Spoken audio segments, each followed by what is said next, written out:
Assalamualaikum warahmatullahi wabarakatuh. Perkenalkan, nama saya Eriska dari Fakultas Hukum.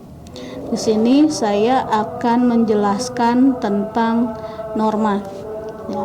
Nah, seperti yang kita tahu bahwa norma itu dijadikan sebagai ukuran moral, ya, oleh suatu masyarakat. Dan norma ini sangat tergantung kepada falsafah hidup yang dianut oleh suatu masyarakat yang bersangkutan. Nah, itulah sebabnya mengapa norma kehidupan suatu masyarakat dengan masyarakat yang lain itu cenderung berbeda. Semuanya tergantung kepada falsafah yang dianut oleh masyarakat tersebut. Nah, norma itu bermacam-macam dan berasal dari beragam sumber. Sejak kecil sampai dewasa, bahkan sampai nanti tua, kita ini akan berinteraksi dengan manusia yang satu dengan manusia yang lainnya.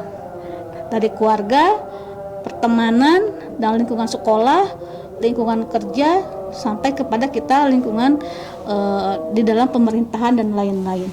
Nah, norma tersebut dibagi ke dalam dua jenis. Ada norma khusus dan ada norma umum. Saya akan bahas dulu pengertian dari norma khusus. Norma khusus itu adalah aturan yang berlaku dalam kegiatan tertentu. Sifatnya khusus tentunya, ya. Nah, contohnya misalkan aturan olahraga, aturan sekolah, aturan kerja, dan sebagainya. Jadi ini berlakunya khusus di lingkungan tertentu. Kemudian ada norma umum. Nah, kita itu mengenal ada 4 macam norma. Nah, saya akan menjelaskan satu persatu. Ada norma agama. Yang pertama ada norma agama. Norma agama ini, ya, merupakan norma yang bersifat mutlak. Dan kebenarannya juga mutlak karena datang langsung dari Tuhan. Nah, isinya dari norma agama ini adalah perintah. Ya, contoh perintah adalah harus sholat, perintah untuk berpuasa, haji, ya, berbakti kepada orang tua, berbuat baik kepada tetangga, dan sebagainya. Adapun juga larangan, ya, misalkan contoh larangan kita dilarang untuk membunuh, ya, untuk berjudi, untuk berzina, dan lain sebagainya yang dilarang oleh agama. Nah, adapun sanksi, ya, apabila kita melanggar norma agama adalah sanksinya nanti akan diberikan di akhirat oleh Tuhan yang Maha Kuasa. Ya, itu dari norma agama. Kemudian saya akan menjelaskan tentang norma kesusilaan. Norma kesusilaan ini merupakan aturan-aturan yang bersumber dari suara hati nurani manusia. Berupa apa? Berupa perintah, larangan yang bersumber tentunya tadi, ya, dari hati nurani manusia. Nah, contohnya misalkan kalau dari segi perintah, kita harus saling menyayangi sesama manusia. Kita harus tidak boleh menyakiti, tidak boleh berbohong, gitu, ya, dan sebagainya. Dan sanksinya ketika kita melanggar norma kesusilaan, nah maka di situ akan timbul perasaan tidak tentram, resah, gelisah, dan sebagainya. Kemudian ada norma kesopanan. Nah, norma kesopanan adalah peraturan hidup yang mengatur tingkah laku atau sikap manusia di dalam masyarakat. Ya, sama dengan norma yang lainnya, isinya berupa perintah dan larangan. Nah, contohnya dari norma kesopanan ini, kalau berupa perintah, misalkan kita bicara dengan orang tua harus dengan bahasa yang halus dan lembut. Kemudian mengucapkan salam ketika bertemu dengan orang lain, ya. Atau larangan, contohnya misalkan kita dilarang untuk meludah, untuk berbicara kasar, dan sebagainya. Kemudian yang terakhir itu ada norma hukum. Nah, norma hukum ini adalah norma yang sifatnya lebih tegas, ya, dibandingkan dengan norma-norma yang lainnya. Nah, norma hukum itu ada seperangkat aturan yang dibuat oleh negara. Nah, berarti di sini sumbernya adalah negara yang membuat peraturan tadi, berupa badan negara ya, yang atau badan berwenang ya yang membuat aturan tadi.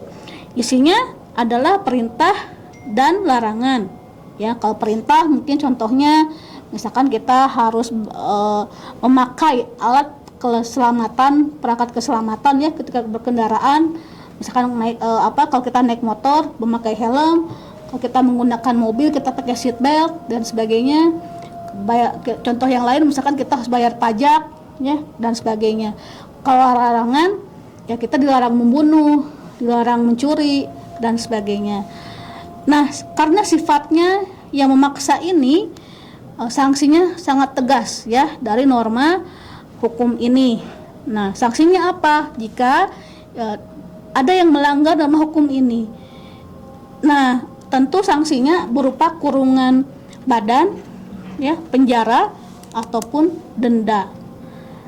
Nah, keunggulan tadi karena keunggulan dari norma hukum dibandingkan dengan norma yang lainnya tadi sifatnya yang tegas, ya, sanksinya juga tegas ya, memaksa begitu. Jadi itulah keunggulan ya dari norma hukum. Jadi adapun tadi saya langsung kepada unsur-unsur dan ciri-ciri norma hukum.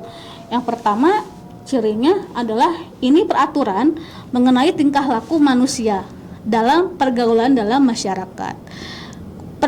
Peraturan ini diadakan oleh badan-badan resmi yang berwajib. Nah, peraturan yang ini bersifat memaksa ya. Sanksinya terhadap pelanggaran tersebut adalah tegas. Ini berisi perintah dan larangan, dan peraturan itu harus dipatuhi oleh setiap orang. Nah, itulah unsur-unsur atau ciri-ciri dari norma hukum ya. Nah, kemudian ada pertanyaan, kenapa harus ada norma hukum?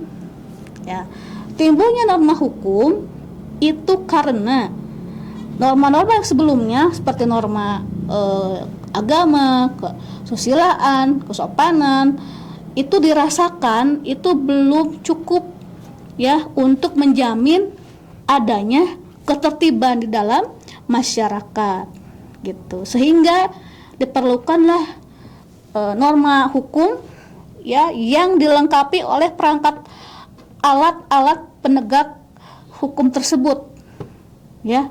Nah, supaya dipatuhi ya, seperti itu. Nah, kemudian berdasarkan kekuatannya ya atau daya pengikatnya, norma sosial tadi juga dibagi ke dalam beberapa jenis ya. Ada tata cara atau usage, ada kebiasaan atau folkways, atau tata laku atau mores, ada juga adat istiadat atau custom ya, dan hukum atau law ya. Nah, saya akan langsung kepada sumber-sumber hukum ya. Di sini yang pertama yang merupakan sumber hukum itu ada undang-undang ya. Nah, undang-undang ini punya dua pengertian, dalam arti formal dan arti material ya. Undang-undang dalam arti formal itu disebut juga undang-undang dalam arti sempit, ialah setiap peraturan dan ketetapan yang dibentuk oleh alat kelengkapan negara yang diberikan kekuasaan untuk membentuk undang-undang tersebut. Dan undang-undang dalam arti material atau juga disebut dalam arti luas, yaitu setiap peraturan atau ketetapan yang isinya berlaku, mengikat umum untuk semua orang tanpa membedakan. Nah, agar undang-undang tersebut berlaku kekuatannya ya, maka harus diundangkan di dalam lembar negara oleh Menteri Sekretaris Negara. Karena sebab itu ada fiksi hukum yang mengatakan bahwa setiap orang dianggap mengetahui hukum, dan oleh karena itu tidak ada alasan orang itu untuk tidak tahu hukum tidak tahu aturannya seperti apa, karena itu tadi kembali kepada fiksi hukum tadi bahwa setiap orang dianggap tahu hukum. Baiklah, sekian materi dari saya. Walaupun singkat, mudah-mudahan bisa dipahami oleh semua mahasiswa. Terima kasih. Assalamualaikum warahmatullahi wabarakatuh.